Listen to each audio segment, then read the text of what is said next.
যেন এক প্রকার ঘোরের মধ্যে আবৃত্তির বিয়েটা হয়ে গিয়েছিল।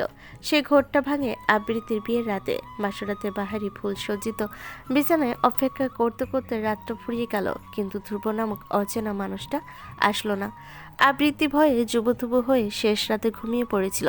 ঘুম ভাঙ্গে সকাল 7টায় তার শাশুড়ি ডাকে। আবৃত্তি প্রশ্নসূচক চেহারা পরখ করে ভদ্রমহিলা ইনিয়ে বিনিয়ে ধ্রুবর না আসার কারণটা চেপে যান। আবৃত্তি কেমন অদ্ভুত লাগে ধ্রুবর ঘরের পরিবেশটা। কান্না পাচ্ছিল অচেনা অদ্ভুত এই পরিবেশে। নিজেকে কেমন একা একা লাগছিল, যেন সাতকুলে ওর আপন কেউ নেই। ধ্রুব ফিরে আসে দুপুরের একটু আগে। আবৃত্তি সেই প্রথম ভালো করে ধ্রুবকে দেখে। হ্যাংলা পাতলা, লম্বাটে, ভীষণ রকম ফর্সা রঙের একটি ছেলে, পরনে বিয়ের শেরওয়ানি। দেখতে ভীষণ বিধ্বস্ত লাগছিল। মনে হচ্ছিল সারা রাত এক ফোঁটাও ঘুমায়নি। দুবার শারীরিক গঠন অনুযায়ী আবৃত্তির বয়স অনুমান করে 25-26 হবে হয়তো। আবৃত্তি বেশ অবাক হয়, কেননা সারা রাত বাদে ঘরে ফিরলেও ধ্রুবকে কেউ কোনো প্রশ্ন করল না, যেন সব স্বাভাবিক।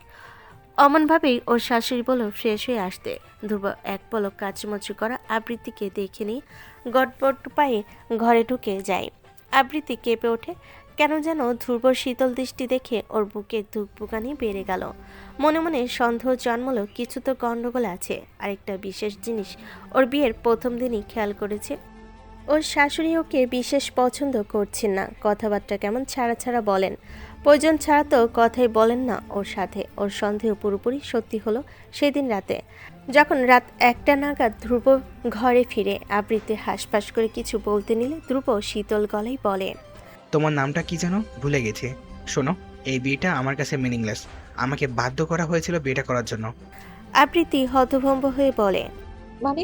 মানে আমি একজনকে খুব ভালোবাসি, বলতে গেলে নিজের চেয়েও বেশি ভালোবাসি। তাই তোমাকে মেনে নেওয়া আমার পক্ষে পসিবল না, সরি। আবৃত্তি এক মুহূর্তের জন্য হতবাক বনে যায় এমন অদ্ভুত কথা শুনে। ওর মাথায় সব তালগোল পাকিয়ে যায়। ধ্রুব আবৃত্তিকে আর কিছু বলার সুযোগ না দিয়ে ওয়াশরুমে ঢুকে ঠাস করে দরজাটা আটকে দেয়। আবৃত্তি কেঁপে ওঠে সেই শব্দ শুনে। অতীতের স্মৃতিচারণ শেষে আবৃত্তি বাস্তবে ফিরে আসে। ও এখনও ওর প্রতিবিম্বের দিকে এক দৃষ্টিতে তাকিয়ে আছে। ওর কেন জানি কোনো অনুভূতি হচ্ছে না। ওর তো মনে মনে তখনই জানা হয়ে গিয়েছিল ধ্রুবর সাথে ওর সংসার করা হবে না। হয়তো দীর্ঘ 5 বছর ওর সংসারটা টিকিয়েছিল, যদি না সেই রাতটা না আসতো। আজ সারা রাত কি বাইরেই কাটিয়ে দিবে? ইরার ডাকে ধ্রুব চমকায়। ও এতক্ষণ বারান্দার দোলনায় বসে ছিল চুপচাপ। তুমি এখনো জেগে আছো কেন? ঠান্ডা লাগবে, ঘরে যাও। ইরা গিয়ে এসে ধ্রুবর পাশে ঘনিষ্ঠ হয়ে বসলো। ধ্রুবর বুকে মাথা রেখে বলল, অনুশোচনায় ভুগছ? ধ্রুব কিছু বলল না, শুধু স্থির দৃষ্টিতে রাতের নিকষ কালো আধারিতে চেয়ে রইল। এরা ধ্রুবর নির্লিপ্ততায় হতাশ হলো খানিকটা। বুক থেকে মাথা তুলে অস্ফুটে বলল, দেখো ধ্রুব, যা হওয়ার হয়ে গিয়েছে। এখন এইভাবে মন খারাপ করে বসে থেকো না, থেকে তো কিছু হবে না। না, চলো তো ঘরে চলো। এই বলে এরা ধ্রুবকে টেনে ওঠাতে চাইল। ধ্রুব এক ঝটকে নিজের হাতটা ছাড়িয়ে নিল। অতিরিক্ত মেজাজে বলল, ইরা প্লিজ, আজ অন্তত জ্বালিও না, কিছুক্ষণ একা থাকতে দাও আমায়। ধ্রুবর কথাটা শুনে ইরা বেশ আহত হলো। ধরা গলায় জিজ্ঞেস করলো, আমি তোমাকে খুব জ্বালাই তাই না ধ্রুব? ধ্রুবর হুঁশ ফিরে রেগে গিয়ে একটু কঠোর হয়েছে বুঝতে পেরে ইরাকে পাশে বসালো।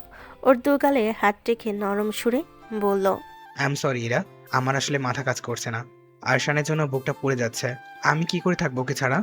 ইরা ধ্রুবর কপালে একটা চুমু খেলো। আদুরে গলায় বলল, কষ্ট পেও না ধ্রুব, আরশান তো তোমারও ছেলে তাই না? আবৃত্তি চাইলেও ওকে তোমার কাছ থেকে কেড়ে নিতে পারবে না। আর তাছাড়া এই বলে ইরা ধ্রুবর হাতটা নিজের উঁচু পেটে রাখলো। আহ্লাদি সুরে বলল, এখানেও তো অনেক আরেকজন আছে। দেখবে সে এসে গেলে তোমার আর একটু মন খারাপ লাগবে না। আর তো মাত্র 2 মাস। ধ্রুব ইরার উঁচু পেটটার দিকে তাকিয়ে রইল এক দৃষ্টিতে। স্মৃতিপটে ভেসে ওঠে আজ থেকে বেশ কয়েক বছর আগের কথা, যখন ও প্রথম জানতে পারে ও বাবা হতে চলেছে। কালবৈশাখীর উত্তাল ঝড় যেমন প্রকৃতিকে নাড়িয়ে দেয়, ঠিক এই খবরটাও ওর অন্তঃস্থলে সেভাবেই নাড়িয়ে দিয়েছিল। কেমন অবোধের মতো আবৃত্তির অশ্রুসিক্ত অসহায় মুখটার দিকে তাকিয়েছিল। মেয়েটা হয়তো ভয়ে ছিল ধ্রুব সংবাদটা কেমনভাবে নেবে, কিন্তু ধ্রুব ভীষণ রকম খুশি হয়েছিল। আবৃত্তির প্রতি কোনো ভালোবাসা না জন্মাক, কিন্তু ওর জঠরে অবস্থা নেওয়া ধ্রুবর ছোট্ট অংশটার প্রতি ধ্রুবর আকাশ স্পর্শী ভালোবাসা জন্মেছিল। হয়তো সেই প্রাণটার জন্যই আবৃত্তির প্রতিও ধীরে ও কি হলো তোমার? কোথায় হারিয়ে গেলে তুমি আবার? ধ্রুব হক চৌকিয়ে বলে। কই কিছু না তো, চলো ঘরে চলো, ঘুমাবে। তোমার শরীরের কন্ডিশন এমনিতে ভালো না। ভালো লাগাই ইরার মনটা ছেয়ে গেল না। ও শুধু শুধু টেনশন করছিল। তার ধ্রুব তার ছিল, তারই আছে। চোখে মুখে একরাশ বিরক্তি। আলমারি তন্ন করে কিছু খুঁজে চলেছে ঐক্য। পরনে কালো স্রোত, তার উপরে ধূসর রঙা ব্লেজার। বোঝা যাচ্ছে অফিসের জন্য বের হবে। কিন্তু সারা আলমারি খুঁজেও সেই কাঙ্ক্ষিত জিনিসটা খুঁজে না পাওয়ায় বিরক্তিটা তরবরিয়ে পারল। ঐক্য মহা বিরক্ত। ঐশী রাউন্ডের জন্য বের হয়ে গিয়েছে। না হয় ওকে বলতো খুঁজে দিতে। বিরক্তি দিতে বিড়বিড়িয়ে বলল। ড্যাম, কোথায় ফাইলটা? এমনিতেই লেট হচ্ছে। হঠাৎ ওর চোখ যায় আলমারির একদম নিচের ডয়ারে। সেখানে দেখলো সেই ফাইলটা। মনে মনে স্বস্তির নিঃশ্বাস ছেড়ে ফাইলটা টান মারতে নিচে আরেকটা জিনিস পড়লো। ভুরকুচকে একটু ঝুঁকে ঐক্য জিনিসটা হাতে নিতে গেল। একটা ছোট্ট কণ্ঠস্বর ভেসে আসে। পাপ্পা, তোমার এখনো হয়নি? স্কুলের জন্য লেট হচ্ছে তো। ঐক্য আবার দাঁড়িয়ে গেল। দরজার কাছটায় সাদা স্কুল ড্রেস পরিহিত ওয়াফা দাঁড়িয়ে আছে। কাঁধে পিকাচু ডিজাইনের একটা ব্যাগ, গলায় ওয়াটার বোতল ঝোলানো। চুলগুলো দুটো বিনুনি করা, যেন কেউ খুব যত্ন করে বিনুনিগুলো পাকিয়ে দিয়েছে। ঐক্য মেয়েকে দেখে তাড়াহুড়োই বলল। হ্যাঁ আম্মাজান, পাপার হয়ে গেছে, চলো। ওফার দৃষ্টি যায় ঐক্যর পায়ের কাছে উল্টো হয়ে পড়ে থাকা একটা পেপারের উপর। ছোট্ট মনে কৌতূহল জন্মালো জিনিসটার প্রতি। দৌড়ে এসে হঠাৎ পেপারটা হাতে নিল। পেপারটা আসলে একটা পুরনো ছবি। ছবিটা দেখে ঐক্যর শরীরটা টলে উঠল হঠাৎ। ছবিতে ঐক্যর সাথে একটা অল্প বয়সী রূপসী তরুণী। বোঝা যাচ্ছে ছবিটা বেশ কয়েক বছর পুরনো। নিজের বাবাকে একটা অচেনা মেয়ের সঙ্গে ছবিতে দেখে ওয়াফা চোখ বড় বড় করে বলল। পাপ্পা, এই আন্টিটা কে? ও মা, কি সুন্দর আন্টিটা।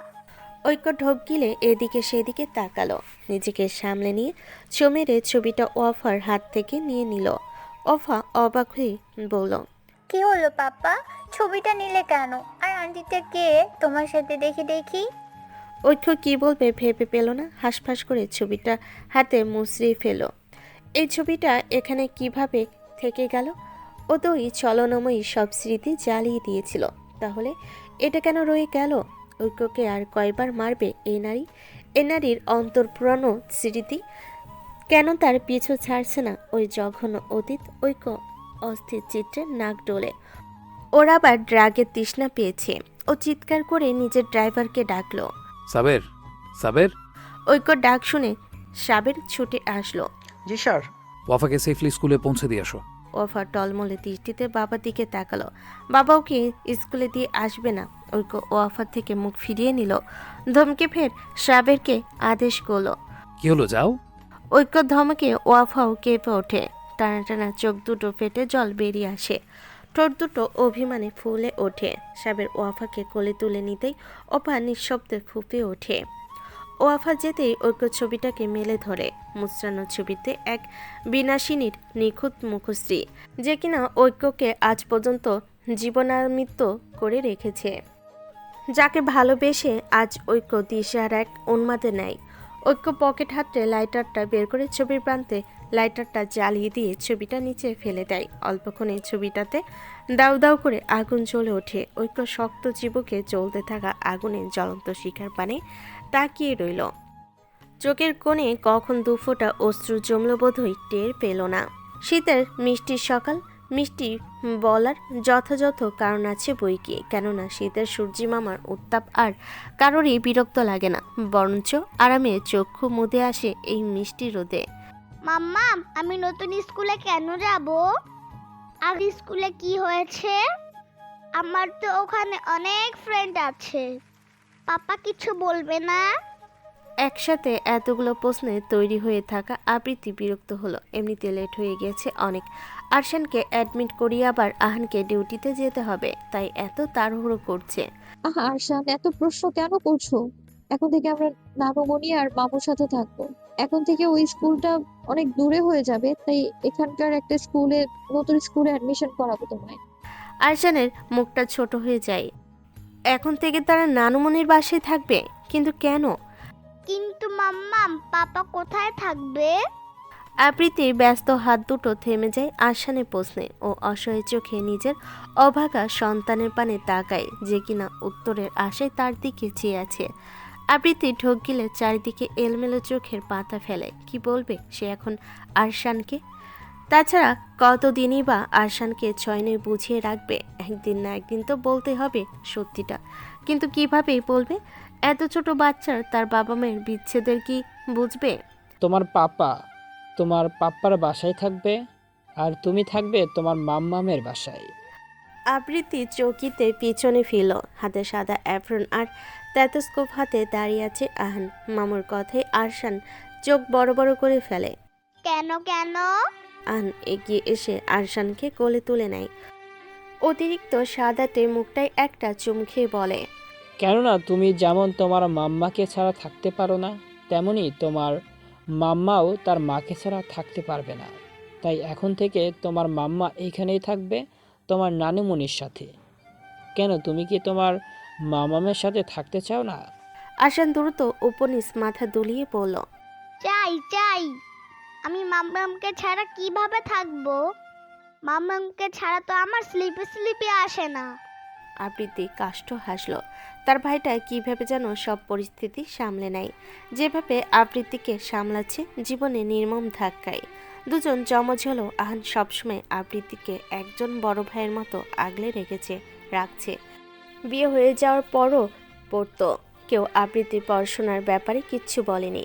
তার ভাইটা নিজ দায়িত্বকে গ্র্যাজুয়েশন করিয়েছে, ডাক্তারি না অন্তত স্নাতকোত্তরটা করা উচিত বলে আবৃত্তিও না করেনি। আবৃত্তির চোখ দিয়ে ভাইকে কৃতজ্ঞতা জানায়। আহান তাড়া দিয়ে বলল, তাড়াতাড়ি কর না, বাচ্চার স্কুলেই তো যাচ্ছিস, এত সাজগোজের কি আছে, চল। আহান বাংলা মিডিয়ামে আসার অ্যাডমিশন করিয়ে দিলে হয় না? আহান স্টেথোস্কোপটা গলায় ঝুলিয়ে আবৃত্তির দিকে শান্ত দৃষ্টিতে তাকিয়ে বলল, কেন, আমার ইংলিশ মিডিয়ামে পড়া ফাগনিকে এখন কোন দুঃখে বাংলা মিডিয়ামে পড়াবো? আবৃত্তি মিনমিন করে বলল, নাপোলিফ ইন্টারন্যাশনাল স্কুলে তো শুনেছি অনেক খরচ। হোক, তাতে কি, একটা বাচ্চার পড়াশোনার খরচ আমি সামলাতে পারবো না? না না, সেটা বলছি না। তোর ইন্টারনেটে আর কতই বা স্যালারি দেয়? এদিকে মায়ের ঔষধ, সংসারের খরচ, তোর উপর চাপ পড়ে যাবে না? তোকে এত সব চিন্তা করতে হবে না, আমি সব সামলে নিব। ওই রাস্কেলটার কাছ থেকে আশরানকে বড় মুখ করে মুক্ত করে নিয়ে এসেছি। ওর কাছে যেভাবে আশরান ছিল, আমিও আমার ফাগনিকে সেভাবেই বড় করব। কোনো ত্রুটি রাখবো না। এখন চল, দেরি হচ্ছে। কলিং বেলের আওয়াজে ইরা শোয়া থেকে উঠে বসল। ঘড়িতে তাকিয়ে দেখলো সকাল 11টা বেজে 20 মিনিট। ধ্রুব তো 2টায় খাবার নিয়ে আসে। প্রেগন্যান্সির শুরু থেকে ধ্রুব বাইরে থেকে খাবার নিয়ে আসে। তেল মশলার গন্ধ ইরা একদম সহ্য করতে পারে না, বমি হয়। ইরা সাবধানে পা ফেলে নিচে নামলো। ধ্রুব যাওয়ার আগে সবসময় পই পই করে বলে যায় যেন ও বাসায় না থাকলে হাঁটাচলা খুব সাবধানে করে। সেসব মনে পড়তেই মুচকি হাসলো। তার জীবনটা হঠাৎই যেন রঙিন হয়ে উঠেছে। তার ধ্রুব এখন পুরোপুরি তার। কেন যেন এই বিশ্বাসটা হতে চায় না, মনে হয় এখনো স্বপ্নে আছে সে। দরজাটা খুলতেই ইরা হতবাক হয়ে যায়। আন্টি, আই মিন মা, তুমি? দরজার সামনে একটা বড় ব্যাগ হাতে দাঁড়িয়ে আছে ধ্রুবর মা শায়লা ওয়াহিদ। ইরাকে আপদমস্তক দেখে গম্ভীর গলায় বলেন, ভিতরে ঢুকতে দেবে না নাকি?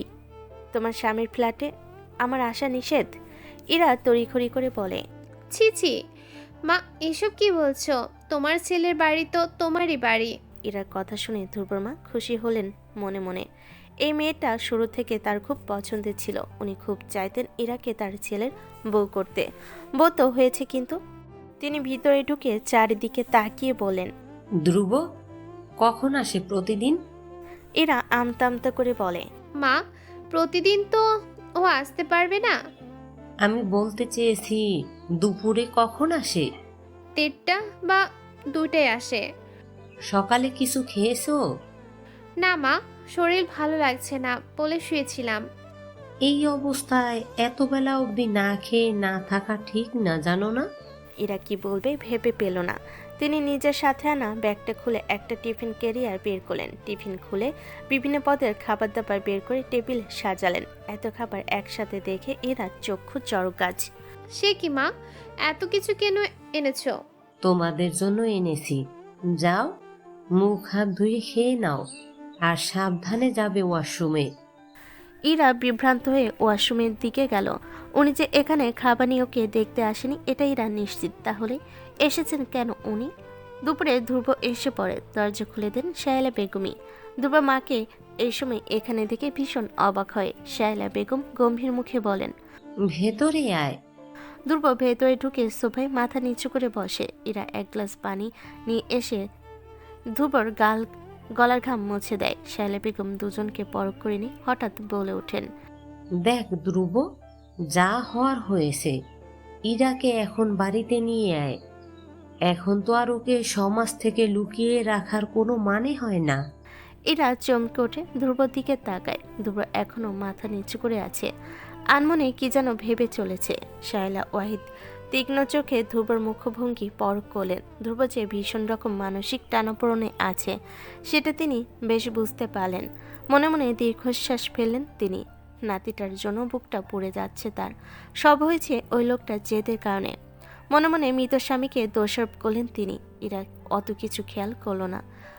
ওর ভেতরে ভেতরে বাঁধভাঙ্গা খুশি উপচে পড়ছে। এখন আর ওকে এই ফ্ল্যাটে লুকিয়ে লুকিয়ে থাকতে হবে না। এখন আর ওকে ধ্রুবর দ্বিতীয় স্ত্রী হয়ে থাকতে হবে না। এখন থেকে সে থাকবে ধ্রুবর প্রথম এবং একমাত্র স্ত্রী। ধানমন্ডির ম্যাপল লিফ ইন্টারন্যাশনাল স্কুলের সামনে আহান বাইকে ব্রেক কষল। আবৃত্তি বাইক থেকে নেমে চোখ ঘুরিয়ে আধুনিক প্রতিষ্ঠানটা দেখল।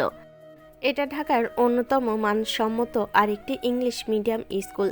আরশানের আগের স্কুলটা ছিল উত্তরায়, ধ্রুবর বাসার থেকে কাছে। কিন্তু আবৃত্তি ধ্রুবর সম্পৃক্ত সবকিছু আজীবনের জন্য ছেড়ে এসেছে। একটা দীর্ঘশ্বাস ফেলে আবৃত্তি ভেতরে ঢুকলো। অফিস কক্ষে যাবতীয় ফর্মালিটিস শেষে প্রিন্সিপাল ম্যাম মিসেস কোলি হেসে বললেন, বাচ্চার নাম যেন কি? আরশান লাফিয়ে উঠে বলে, আরসান ওয়াফিদ মিস। তিনি হেসে বলেন, আরশান, তোমার অ্যাডমিশন কমপ্লিট হয়েছে। তুমি এখন থেকে এই স্কুলের একজন স্টুডেন্ট। চাইলে আজ স্কুলটা ঘুরে দেখতে পারো। কাল থেকে ক্লাস অ্যাটেন্ড করো। আহান ওর হাত ধরে বলল, চলো মামুর সাথে, তোমার মাম্মার কথা বলে আসো। ওরা যেতে প্রিন্সিপাল আবৃত্তির দিকে তাকিয়ে বলল, মিসেস আবৃত্তি ওয়াহিদ আপনার? আমার নাম আবৃত্তি খন্দকার ম্যাম। আরশানের ফাদারের সাথে আমার ডিভোর্স হয়ে গিয়েছে। আবৃত্তি ভীষণ শান্ত গলায় বলল। প্রিন্সিপাল মিসেস কোলি অবাক হয়ে তাকিয়ে রইলেন আবৃত্তির দিকে। এত সুন্দর মেয়েটার বিচ্ছেদ হয়ে গেল। এই পুরুষ জাতি আসলে চাই কি? তিনি আমতা আমতা করে বললেন, দুঃখিত আবৃত্তি, আমি আসলে বুঝতে পারিনি। ইটস ওকে ম্যাম, আপনি তো জানতেন না। কাল থেকে আরশানকে ক্লাসে জয়েনিং টাইমে স্কুলে নিয়ে এসো। চাইলে আমাদের স্কুল বাসও বুক করতে পারো। আজকে ছেলের স্কুলটা ঘুরে যাও। আবৃত্তি সাইজানি উঠে দাঁড়ালো। তারপর বোনকে বিদায় দিয়ে স্কুলের ভেতর ঢুকলো। এখন বোধহয় বাচ্চাদের টিফিন পিরিয়ড চলছে। প্লেগ্রাউন্ডে বাচ্চারা কেউ টিফিন করছে, না হয় কেউ খেলছে। বাচ্চাদের এত আমোদ দেখে আরশান খুশি হয়ে গেল। মাম্মাম দেখো এখানে কত প্লেটিয়ার্স। আবৃত্তি মনে মনে স্বস্তির নিঃশ্বাস ছাড়ল। যাক, ছেলেটা এত সহজে মেনে যাবে ভাবিনি। হঠাৎ আবৃত্তির চোখ যায় একটা বাচ্চার দিকে। সব বাচ্চা হাসি খেলায় মেতে থাকলো। গ্রাউন্ডের একপাশে মন খারাপ করে বসে আছে একটা গোলুমুলু বাচ্চা। তার সামনে টিফিন ক্যারিয়ারটা অবহেলায় পড়ে আছে। আবৃত্তি বাচ্চাটার বয়স আন্দাজ করলো, হয়তো আরশানের বয়সই হবে। কিন্তু বাচ্চাটা এভাবে মন খারাপ করে বসে আছে কেন? আবৃত্তি কৌতূহলী হয়ে এগিয়ে গেল বাচ্চাটার দিকে। সামনে কারো উপস্থিতি অনুভব করে অফা মাথা তুলে তাকালো। আবৃত্তি ওয়াফাকে দেখে মুগ্ধ হলো। ইস, কত আদুরে এই বাচ্চাটা! ইচ্ছে করলো লাল ফুলকো গাল দুটি টেনে দিতে। ও আদুরে সুরে বলল, তোমার নাম কি সোনা? অফা চোখ পিটপিট করে বলল, মাহিয়া চৌধুরী ওয়াফা। অনেক সুন্দর নাম, কিন্তু কি হয়েছে বেবি? তুমি এখানে এভাবে বসে আছো কেন? মন খারাপ? ওয়াফা আবৃত্তির আদুরে সম্বোধনে গলে গেল। তার ছোট্ট জীবনে এই ঘটনা নগণ্য। সে উপনিস মাথা দোলালো। আবৃত্তি ঝট করে ওয়াফাকে কোলে তুলে নিল। আবৃত্তি মেয়ে বাচ্চাদের প্রতি অত্যন্ত দুর্বল। আর যদি হয় ওয়াফার মতো কিউট বাচ্চা, তাহলে তো কথা নেই। হঠাৎ পিছন থেকে কেউ রাশভারী আওয়াজে ডেকে ওঠে, আম্মাজান। আবৃত্তি ওয়াফাকে নিয়ে চমকে পিছনে ফিরল। একটা বিশালদেহী উজ্জ্বল শ্যামবর্ণ ছুটপুট পরা ভদ্রলোক গম্ভীর মুখে দাঁড়িয়ে। ভদ্রলোক তীক্ষ্ণ দৃষ্টিতে আবৃত্তির দিকে তাকিয়ে আছেন, কিন্তু আবৃত্তি কেন যেন লোকটাকে একদমই ভদ্র মনে হলো না। কেন কে জানে? ঐক্য ভুরু কুচকে আবৃত্তির আপাতমস্তক দেখল, যার কোলে কিনা তার আম্মাজান জোরে বসে আছে। বোঝার চেষ্টা করলো পরিস্থিতি। আবৃত্তি অবাক চোখে বোঝার চেষ্টা করছে লোকটাকে। ঐক্য আবৃত্তিকে উদ্দেশ্য করে বলল, এক্সকিউজ মি, আপনি কে? আবৃত্তি সেই প্রশ্নের উত্তর না দিয়ে নিজেই প্রশ্ন করে। আপনি কে জানতে পারি? প্রশ্নের পিঠে প্রশ্ন করা পছন্দ হলো না ঐক্যর, তবুও অপরিচিত নারীটির প্রশ্নের জবাব দেওয়া সমীচীন মনে করে বলল, ঐক্য চৌধুরী, ওয়াফার ফাদার। আবৃত্তি কপাল মসৃণ হলো। ইনি তাহলে তার কোলে থাকা অত্যন্ত আদুরে ধাঁচের এই বাচ্চাটার পিতা। আবৃত্তি ভদ্রসুলভ হেসে বলল, আসলে বাচ্চাটা এখানে মন খারাপ করে বসেছিল, তাই আমি এগিয়ে এসে কোলে নিয়েছি। Please don't mind. No it's okay. Wafa আম্মাজান, আসো পাপার কোলে আসো। সবাইকে অবাক করে দিয়ে ওয়াফা ওদিকে ফিরে গেল। দুহাতে শক্ত করে আবৃত্তির গলা জড়িয়ে ধরে চুপটি করে তার কাঁধে পড়ে রইল। আবৃত্তি অবাক হয়ে ঐক্যর দিকে তাকালো। ঐক্য বুঝলো তার আম্মাজান তার উপর খেপেছে। ঐক্য ব্যস্ত কণ্ঠে বলে, কি হলো ওয়াফা, আসো পাপার কাছে। ওয়াফার কোনো রকম নড়চড় নেই। আবৃত্তি অবাক নয়নে একবার বাচ্চাকে দেখছে, আরেকবার বাচ্চার বাবাকে। বোঝার চেষ্টা চালাচ্ছে এদের আসলে হয়েছেটা কি। ঐক্য আবৃত্তির এমন দৃষ্টি দেখে বিব্রত হলো। এগিয়ে এসে ওয়াফাকে টেনে আবৃত্তি কোল থেকে নিতে চাইল। ওয়াফা দু পায়ে আবৃত্তির কোমর চেপে ধরল। ঐক্য অসহায় চোখে আবৃত্তির দিকে চাইল। আবৃত্তির ভীষণ হাসি পেল অচেনাই লোকটির নাস্তানুভূত অবস্থা দেখে। এদিকে আহনার হাতের মুঠোয় থাকা ছোট্ট আরশান ভেতরে ভেতরে প্রচণ্ড ঈর্ষায় ফুঁসতে লাগলো। তার আম্মামের কোলে ওয়াফাকে দেখে বেচারা অনেকক্ষণ সহ্য করছে, কিন্তু এই মেয়েটা তো তার আম্মার কোল থেকে নামছে না। হঠাৎ সবাইকে অবাক করে দিয়ে আরশান দুই ঠোঁট চেপে ধরে দৌড়ে গিয়ে ওয়াফার উঁচু করে বাঁধা ঝুঁটিটা ধরে টান মারল। ওয়াফা ফাল মেরে উঠে পিছনে তাকায়। আরশান চোখ পাকিয়ে শাসিয়ে বলে, এই মেয়ে, আমার মাম্মামের কোল থেকে নামো, নামা বলছি। ওয়াফা কিছুক্ষণ ফ্যাল ফ্যাল করে আরশানের রাগে লাল টমেটোর মুখটার দিকে তাকিয়ে রইল। হঠাৎ করে কাঁপিয়ে ভ্যা ভ্যা করে কেঁদে দিল। এদিকে কি থেকে কি হয়ে গেল আবৃত্তি আর ঐক্য অবাক হওয়ার সুযোগটিও পেল না। কি কাণ্ড! আবৃত্তি ভরকে গেল নিজের শান্তশিষ্ট বাচ্চাটার এরূপ অশান্ত রূপ দেখে। এদিকে কোনোদিন শরীরে ফুলের টোকা না পাও ঐক্য চৌধুরীর আলালের দুলালি ওয়াফা মৃদু ব্যথায় পাওয়ায় গলা ফাটিয়ে কাঁদছে। ঐক্য পাগলের মতো করা শুরু করলো মেয়ের কানায়। ওয়াফাকে আবৃত্তির কোল থেকে এক প্রকার ছিনিয়ে নিয়ে গালে এলোপাতারি কতগুলো চুমু খেলো। বোঝার পর থেকে ওয়াফা এভাবে কোনোদিন কাঁদেনি। বলতে গেলে ঐক্য কোনোদিন সেই সুযোগটি দেয়নি। ঐক্যর এক মুহূর্তের জন্য মনে পড়ে গেল সে সময়টা যখন তার দুধের বাচ্চা তার স্বরে চেঁচিয়ে কাঁদত মায়ের বুকের এক ফোঁটা দুধের জন্য। আবৃত্তি অসহায় চোখে ঐক্যর দিকে তাকালো।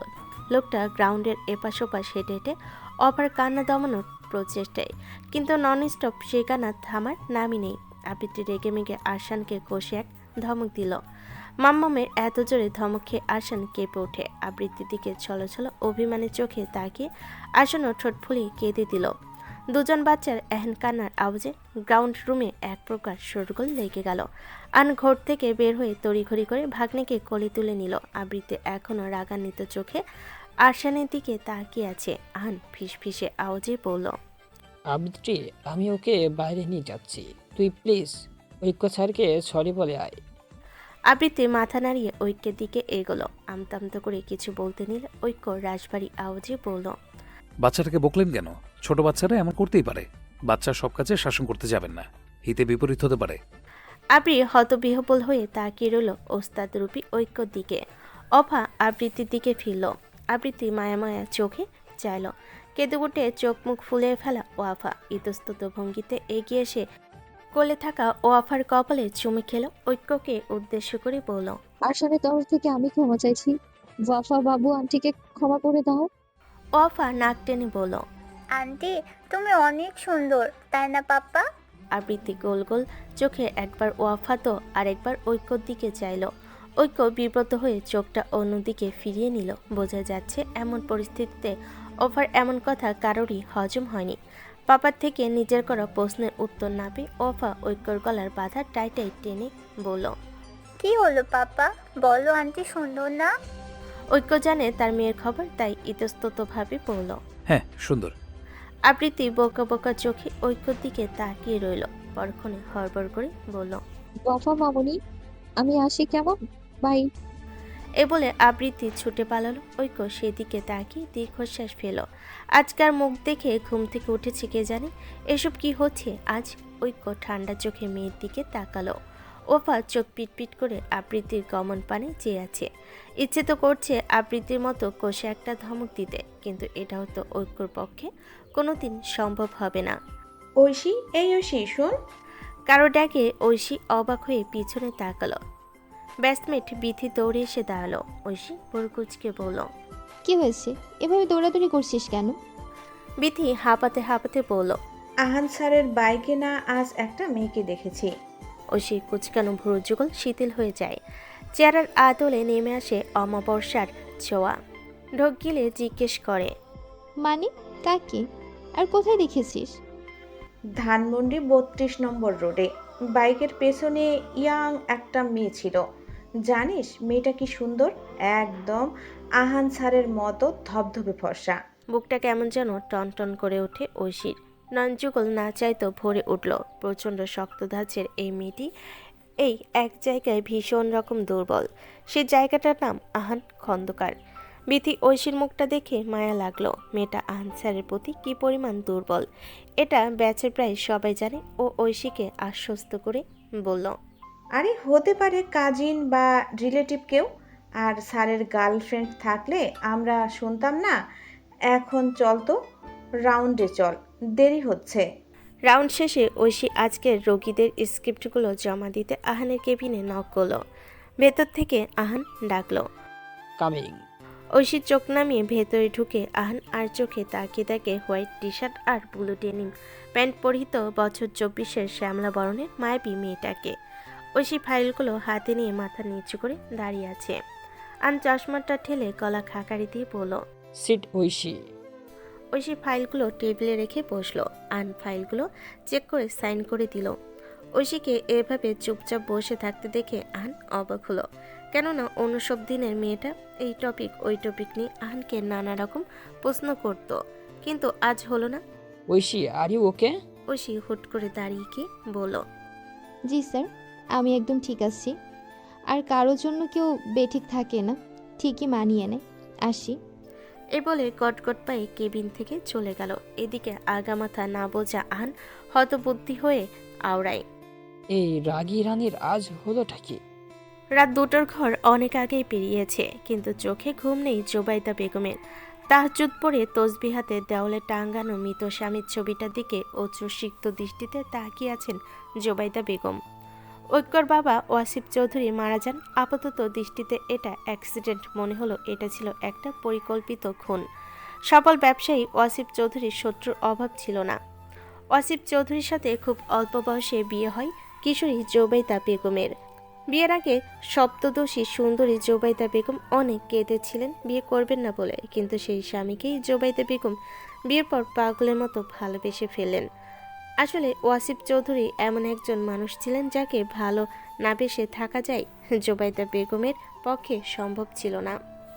তার ছিল ঠিক যেন তার স্বামীর প্রতিচ্ছবি। কি পাগলের মতোই না ভালোবেসেছিল ওই ছলনাময়ীটাকে তার ছেলেটা। কিন্তু সেই বিনাশিনীটা কি করলো, তার ছেলেকে একদম শেষ করে দিয়ে গেল।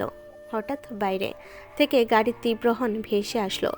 জোবাইদা বেগম চোখ মুছে বিছানার দিকে তাকালেন। সেখানে এলোমেলোভাবে একটা পিঙ্ক টেডি বিয়ার জড়িয়ে ঘুমিয়ে আছে ছোট্ট ওয়াফা। জোবাইদা বেগম কমফোর্টারটা নাতনির গায়ে আরেকটু জড়িয়ে দীর্ঘশ্বাস ফেলে রুম থেকে বেরিয়ে গেলেন। শীতকালের আরামদায়ক ঘুম ছেড়ে কাজের খালা রিমলি যায় দরজাটা খুলতে। প্রতিদিন মধ্যরাতে কাচের ঘুম ভেঙে যায়, দরজা খুলতে হয় বলে মহিলা বেজায় বিরক্ত। মনে মনে গজগজ করতে করতে এগোন দরজাটা খুলতে। উপর থেকে জোবাইদা বেগম রাশভারী আওয়াজে ডাকেন, রিমলি। রিমলি পিছন ফিরে দেখে জোবাইদা বেগম নামছেন। তুমি যাও, ঘুমাও, দরজা আমি খুলছি। রিমলি মাথা নাড়িয়ে চলে গেল। জোবাইদা বেগম গায়ের শালটা আর একটু জড়িয়ে নিয়ে বাড়ির সদর দরজাটা খুলে দেন। বাইরে মদ খেয়ে মাতাল ঐক্যকে কোনো মতে ধরে রেখেছে ড্রাইভার আর তার বিয়ে রবিন। ঐক্য টালমাটাল পায়ে দাঁড়িয়ে আছে। জুবাইদা বেগম শান্ত দৃষ্টিতে নিজের মাতাল ছেলের দিকে তাকিয়ে বলেন, ওকে নিজের রুমে নিয়ে যাও রবিন। রবিন সাই জানিয়ে ঐক্যকে ধরে ঘরে নিয়ে যায়। নিজের রুমের কিং সাইজের বিছানায় ঐক্যকে শুয়ে পায়ের জুতা খুলে দেয় রবিন। জুবাইদা বেগম ছেলেকে পরখ করে গম্ভীর গলায় বলে ওঠেন, সারা রাত মদ খেয়ে পড়ে থাকলে ব্যবসা সামলাবে কখন? রবিন হঠাৎ কেমন করে বলে ওঠে, ম্যাম, কিছু একটা করুন। স্যার দিন দিন নিজেকে ধ্বংসের দায়প্রান্তে নিয়ে যাচ্ছেন। এভাবে আর কতদিন?